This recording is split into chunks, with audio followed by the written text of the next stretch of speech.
हमारे देश का संविधान इसी नींव पे है।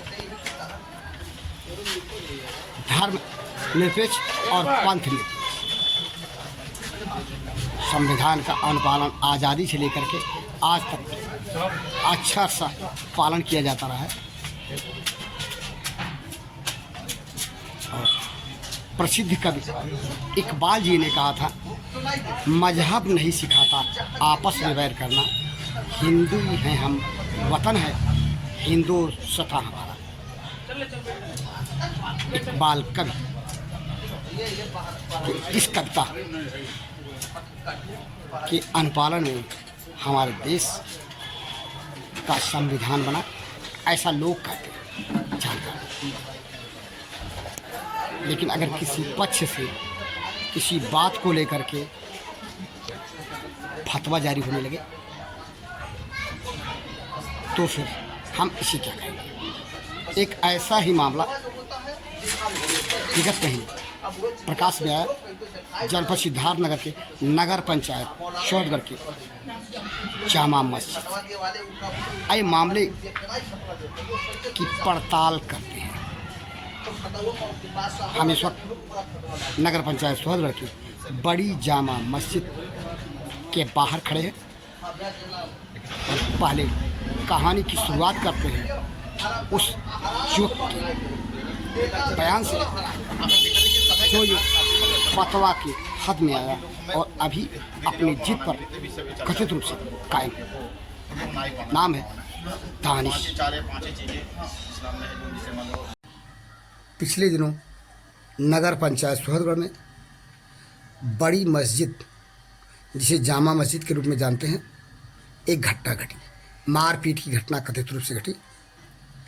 उस घटना का शिकार हुआ एक ऐसा युवक जिसने राजनीति में अभी चंद वर्ष पहले कदम रखा है।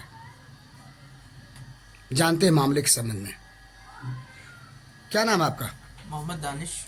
दानिश जी, कैसे क्या जो घटना घटी मारपीट के आपके साथ, क्या मामला था? मैंने राम विवाह में 17 दिसंबर को मैंने नाचा, मतलब डांस किया। मतलब मेरे सब लोग थे, मतलब युवा लोग।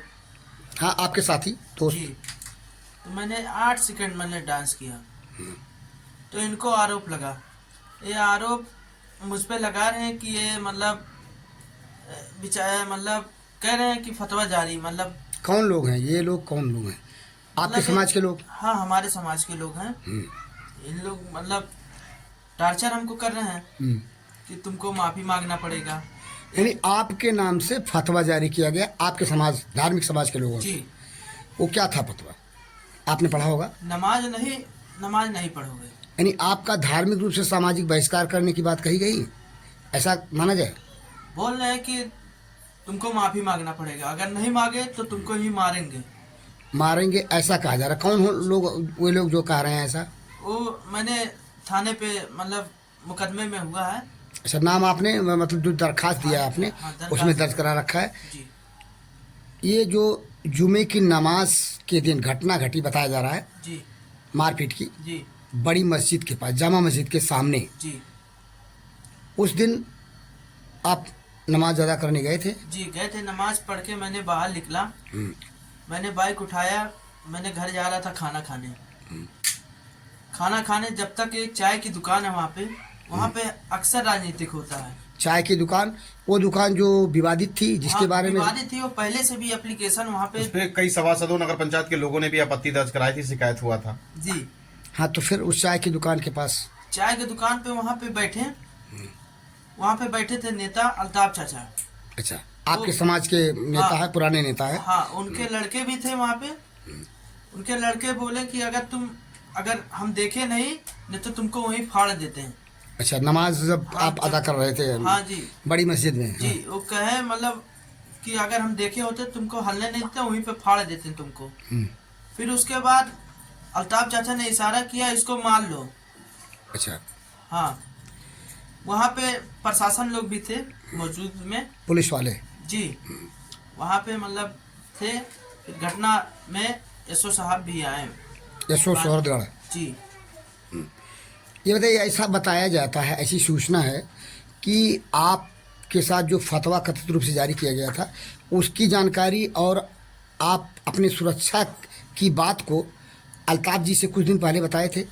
मैंने 2 दिन पहले ही बताया था उनको, अल्ताफ जी को। हाँ जी, आपके लड़के मतलब हमको टार्चर कर रहे हैं।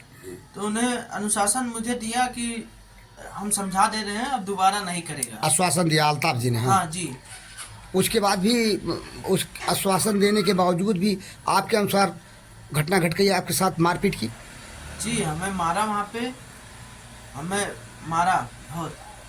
मारने वालों में कुछ लोगों का नाम बता सकते हैं आप, या नाम को गुप्त रखना चाहेंगे? पुलिस प्रशासन काम करेगा। आपने जो कंप्लेंट किया है जी, आपने अपने जान माल के, अपने परिजनों के जान माल के सुरक्षा की गुहार लगाई है पुलिस प्रशासन से जी। और कंप्लेंट के शक्ल में, क्या आप बता सकते हैं, पढ़ के सुना सकते हैं?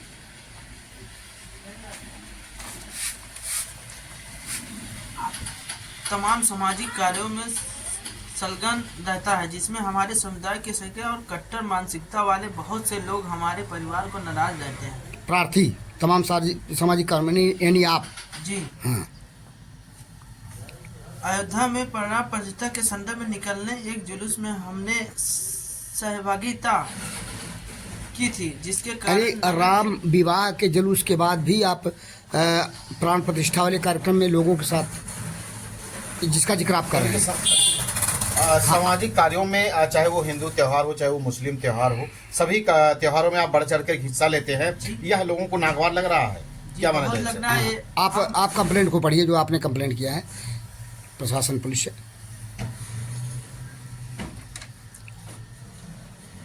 संदर्भ में निकलने एक जुलूस में हमने सहभागिता की थी, जिसके कारण हमारे समुदाय के लोग बहुत नाराज हैं। अच्छा, जी। आगे पढ़ते जाइए आप, जो आपने गुहार लगाई है पुलिस प्रशासन से।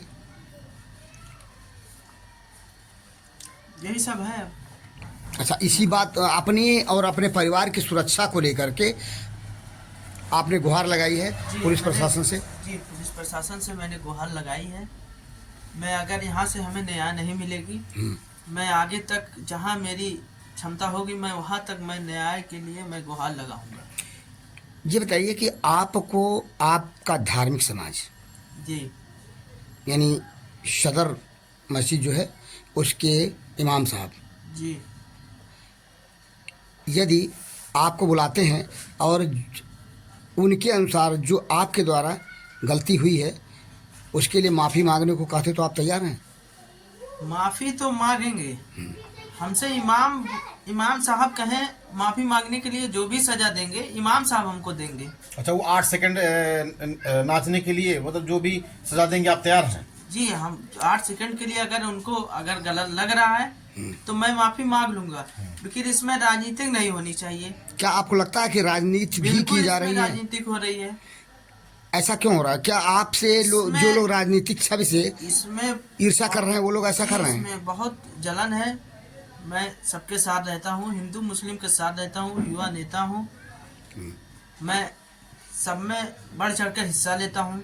इसी बात के लेकर के आपके अनुसार उनको ईर्ष्या है जी, और इसी नाते राजनीति की जा रही है, ये माना जाए? जी, मैं जनप्रतिनिधियों के साथ भी रहता हूँ मैं।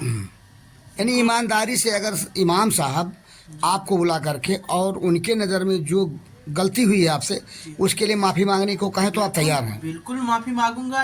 2 दिन पहले जब ये हादसा हुआ, 2 दिन पहले नवाब अंकल के वहाँ मैंने मुझे बुलाया, मैं गया, बोले कि ऐसी ऐसी बात है, मैं कहा माफ़ी मांग लूंगा, हम जाके इमाम साहब से माफ़ी मांग लूंगा। इसमें नेता क्यों आ रहे हैं बीच में और क्यों हमको धमकी दे रहे हैं? और हमारे सोशल मीडिया पे मतलब सोशल मीडिया पे हमारा वायरल कर रहे हैं सब वीडियो।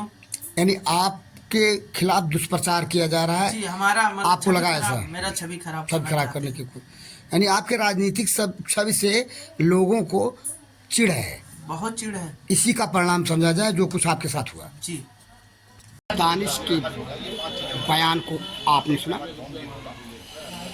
और फिर हम आ गए नगर पंचायत सोहदर के बड़ी मस्जिद सदर मस्जिद जामा मस्जिद के रूप में जानते हैं, जहाँ पर हमने मुलाकात की मुस्लिम विचारधारा के दृढ़ संकल्पित वृद्ध नेता अल्ताफ जी की छवि जो है वो धर्मनिरपेक्ष की रही है। वे हिंदू हो या मुस्लिम त्यौहार में सहभागिता निभा, लेकिन जहाँ पेचीदगी इस बात की है कि अल्ताफ नेता भी इस मामले के जद में आए। हम इन्हीं से जानते हैं इनका क्या कहना है फतवा पकड़ को लेकर।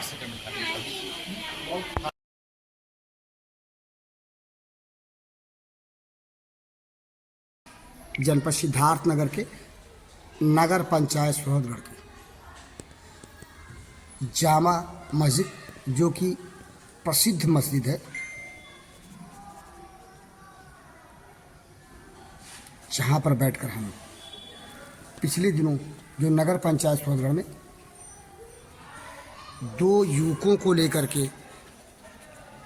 मस्जिद की तरफ से कथित रूप से फतवा जारी किया गया, उसके संबंध में एक पुराने विचारधारा के व्यक्ति जो कि ढेर सारे कार्यक्रमों में, हिंदू का कार्यक्रम हो या मुस्लिम का, सहभागी रहते हैं और सर्वधर्म समभाव को लेकर के आपस में भाईचारगी कायम करने में अटूट सहयोग निभाते रहे। इनसे जानते हैं मामले के संबंध में। नेताजी, ये जो मामला है 2 युवकों के द्वारा कथित रूप से किए गए क्रियाकलाप को लेकर के फतवा जारी करने का, वो मामला है क्या? ये 2 लोग जो थे, इनका कुछ सोशल मीडिया पर वीडियो वायरल हुआ था, तो जब धर्म गुरु से संपर्क किया गया तो इसमें इन लोगों को गलती पाया गया कि ये आकर पेश इमाम के सामने माफ़ी मांग ले, मामला ख़त्म हो जाएगा। बस यही मामला था, उसमें कोई बात है नहीं। क्या उन दोनों युवकों का नाम बता सकते हैं आप? हाँ, एक वकील खां थे और दूसरे दानिश। वकील खां शायद नगर पंचायत सदस्य के सभासद है। जी, वार्ड नंबर 14 माँ भारती के नगर के वो है, सभासद है। तो ऐसी सूचना है कि ये वकील खां जो फतवा जारी हुआ था उसको स्वीकार करते हुए और मस्जिद के अंदर आके इमाम से माफ़ी मांग लिए हैं। हाँ, इसमें यही है कि भाई जाने अनजाने में हमसे कोई गलती हो तो अल्लाह हमको माफ़ करे। पब्लिक से माफ़ी मांगना नहीं होता है। वो पेश इमाम के सामने हाजिर हुए, अपना माफ़ी कर दिए, उनका मामला ख़त्म हो गया। बात दानिश की अटकती है क्योंकि वो युवक जो है संभवतः जो प्रक्रिया अपनाई जा रही है उसके साथ उससे संतुष्ट नहीं है। क्या दानिश क्यों ऐसा है, ऐसा क्यों कर रहा है, क्या लगता है आपको? भाई दानिश के ऊपर कोई दबाव नहीं है। जब दोनों लोगों का ऐलान हुआ था तो वही प्रतिक्रिया उनके ऊपर भी थी कि आकर काम कर ले, लेकिन वो जाकर कुछ लोगों से उलझ गए कि भाई फतवा है, ये है, हम नहीं माफी मांगे। तो किसी का कोई दबाव नहीं है। जो धर्म गुरु कह दिए या जो हम लोगों के इस्लाम में दायरे में है चीजें गलत है, उसको माफी मांगना कोई गुनाह तो है नहीं। अल्लाह के सामने माफी मांगना है, ना कि किसी समाज से माफी मांगना है। दानिश का ऐसा कहना है कि इमाम साहब अगर जो हमें बुलाते हैं तो हम जो गलती हमसे हुई है उनके नज़र में उसके लिए माफ़ी मांगने को तैयार हैं, लेकिन राजनीतिक लोग कुछ पहल कर रहे हैं। राजनीतिक लोगों को पहल करना क्या आपके नज़र से उचित है? नहीं, राजनीति में से कोई बात नहीं। राजनीति में क्या करे आदमी, क्या जब आपको वो है कि पेश इमाम के सामने आकर हाजिर होकर कर देना है, माफ़ी मांग लेना है, उस हिसाब से आप कर लीजिए। उसमें अगर कोई दबाव बना रहा है तो गलत है, किसी का कोई दबाव नहीं इसमें है। बात दबाव की ना समझी जाए तो बताते हैं जुमे के दिन जब वो नमाज पढ़ने आया था, आपको मालूम है नमाज पढ़ने आया था, तो नमाज पढ़ने आया था तो नमाज पढ़ के निकलने के दौरान शायद उसके साथ कुछ अभद्र व्यवहार हुआ, मारपीट की घटना घटी। अगर उसके ऊपर कोई कड़ाई किया गया होता उसी समय तो उसको नमाज नहीं पढ़ने दिया जाता। तो नमाज पढ़ के गया वो, उसके ऊपर है ना कि माफी मांगे या ना मांगे। मानो अगर वो फतवा जब जारी हो चुका था तो फतवा जारी में जो प्रतिबंध लगाया गया था उसमें शायद यह भी प्रतिबंध रहा होगा कि नमाज अंदर आके नमाज नहीं पढ़ने का। नहीं, ऐसी कोई बात नहीं। मस्जिद के अंदर तो अभी भी आ सकता हो माफी मांगने नहीं के तो लिए। फतवा जारी किया उसके गया यहाँ तो वो कोई क्या था? कार्यक्रम होगा जो नियम के अनुसार है, उसमें लोग मौलाना लोग नहीं जाएंगे। अच्छा, ऐसा शख्स अंदर आके नमाज पढ़ सकता है लेकिन उसके यहाँ धार्मिक कार्यक्रम में नहीं जाएंगे ये लोग, तो ये उसके फतवा था। ईमान के ऊपर है। जब से मौलाना जिस तरह से धर्म गुरु बताएंगे उस हिसाब से काम हम लोग करते हैं। कमेटी का काम होगा, ऐलान कर दिए। अच्छा, कमेटी के लोग उस ऐलान को फहाल करने के उसमें लगे। हाँ, केवल कमेटी का ऐलान करें, ना कि कमेटी कोई दबाव बनाएगी उस पर। अच्छा, क्या घटना घटने की बात जो बताई जा रही है उससे चंद दिन पहले दानिश ने आपसे मिल करके अपने ऊपर जो दबाव महसूस कर रहा था, कहीं से उसकी बात बताई थी? नहीं, हमसे कोई बात नहीं बताया था वो। दानिश साहब से नहीं मिला? हमसे कुछ ना हमसे वो मिला ना कोई बात बताया वो। अच्छा, और जो नाम भी ऐलान हुआ था उसमें यही ऐलान हुआ था कि कुछ लोगों द्वारा ये काम किया गया है जो शरीयत के हिसाब से गलत है। इस्लाम में इसे नाचना हुआ या पूजा पाठ करना ये गलत है।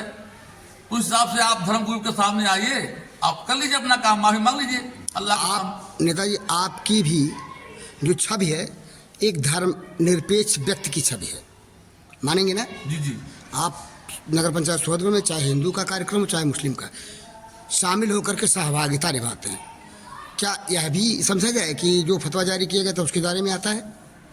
जिससे आप कोई चीज है, जब कोई चीज कोई किसी के नजर में आया तो मान लीजिए हम भी धार्मिक कार्य में जाते हैं। नहीं, नजर में आता नहीं, आप भी तो कार्यक्रम में हिस्सा लेते हैं, नजर में तो आता ही हैं, आता है। हाँ। लेकिन जो हमारे इस्लाम में मान लीजिए पूजा पाठ करना नहीं है, नाचना नहीं है, तो इस हिसाब से हम लोग शामिल होते हैं तो कुछ बचाव करते हैं। आपका यानी आपत्ति नाच को लेकर के है, नाच और जो कार्यक्रम में वो नाचा क्यों? हाँ, यही ना? उसी पर फतवा मौलाना पर लगाए। अच्छा, उसी पे फतवा।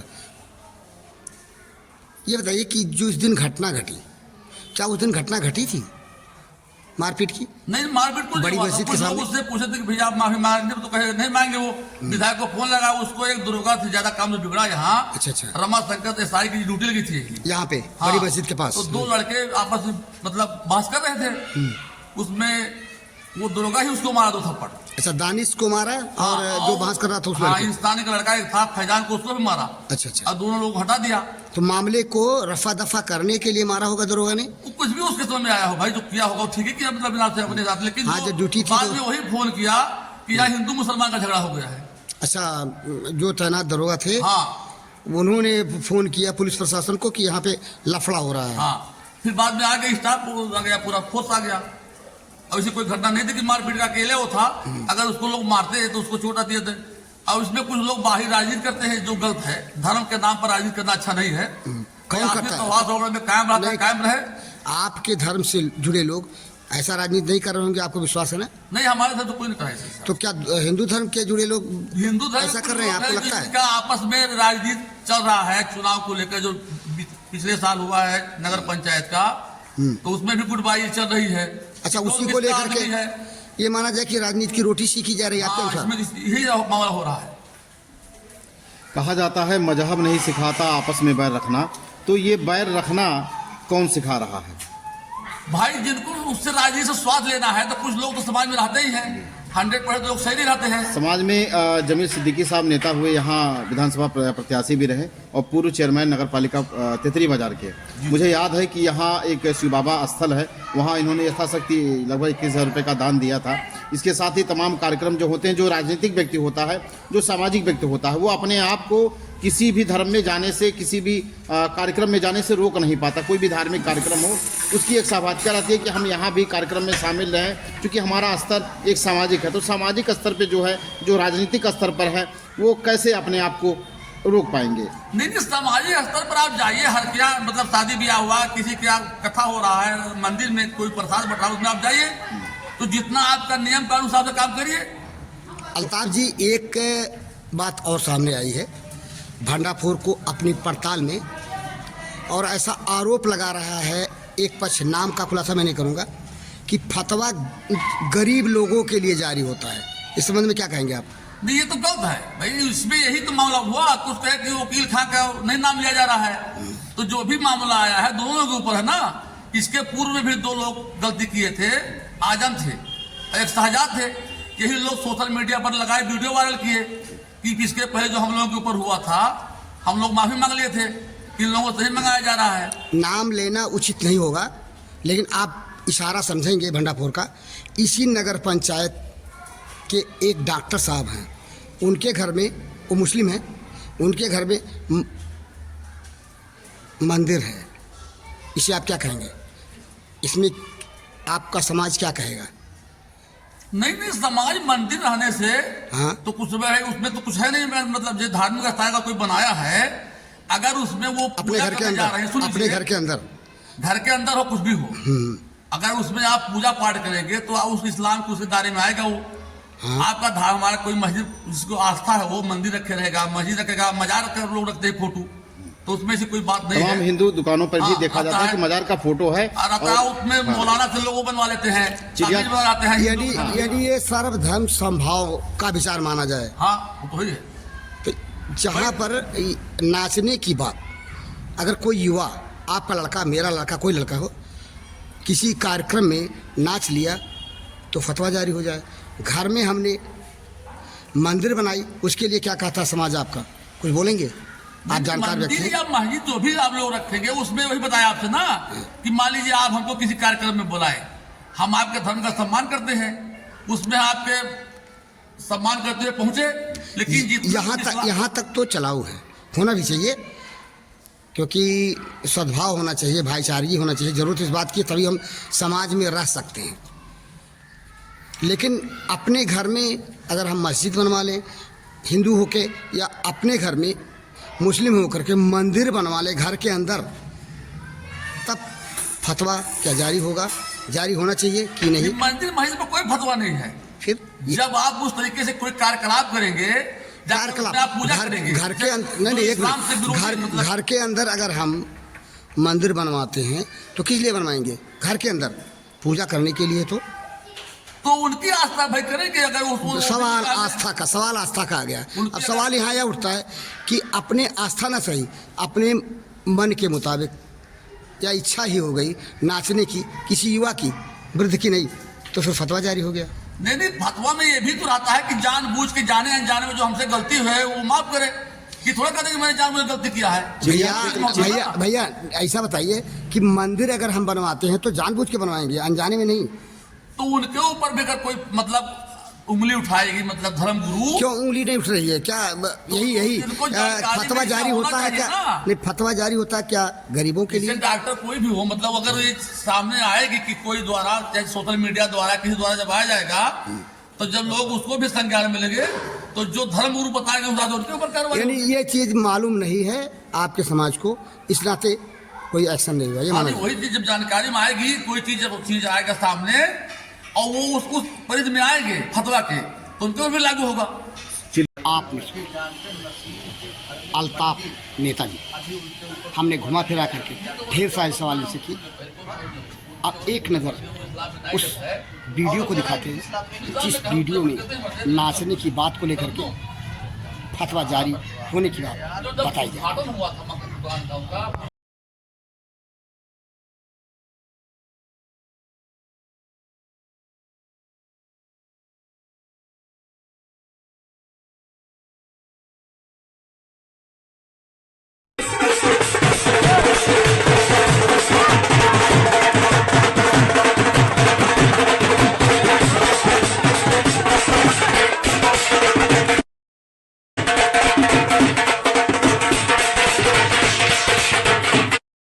उस वीडियो को जिसमें दानिश ने नाच किया है, नृत्य किया है, और वह वीडियो है राम विवाह समारोह का, जो कि जनवरी महीने से पूर्व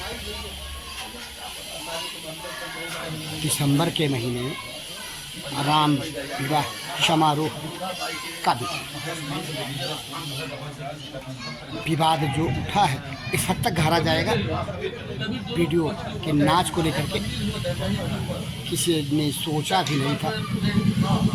कथित रूप से दानिश को मारपीट की घटना घट गई जुमे के दिन, तब जबकि वह बड़ी मस्जिद से नमाज अदा करने की बात जरूरत इस बात की है जो भाई कभी रहे भाईचारगी नगर पंचायत सोहतगढ़ में कायम है और जमाना दूसरा वह कायम रहे। वो लोग थे जो पहले बात फतवा जारी करने की बात है वह तो उस धर्म के लोग जाने, धर्म के अरे भाई अभी ओहदेदार जाने। दानिश जारी फतवा को लेकर के शाह कहता है कि अगर इमाम साहब कहें तो हम माफ़ी मांगने को तैयार हैं यदि वे हमारी गलती को निर्धारित करें। बेहतर होगा समाज के जिम्मेदार लोग दानिश के संजीदगी से काम ले और जो भाईचारगी है वह इसी बात को लेकर मजहब नहीं सिखाता, आपस में बैर करता। अगर एक ही मजहब के लोग ऐसे स्थिति में फंस जाएंगे कि आपस में ही एक ही मजहब में बैर बढ़ने लगेगा तो किसी भी तरह से बेहतर नहीं। भंडापुर की यह कोशिश अपने रिपोर्ट को लेकर के और इस रिपोर्ट के साथ जनपद सिद्धार्थनगर के नगर पंचायत सोहतगढ़ की बड़ी मस्जिद के पास से मैं पीपाल।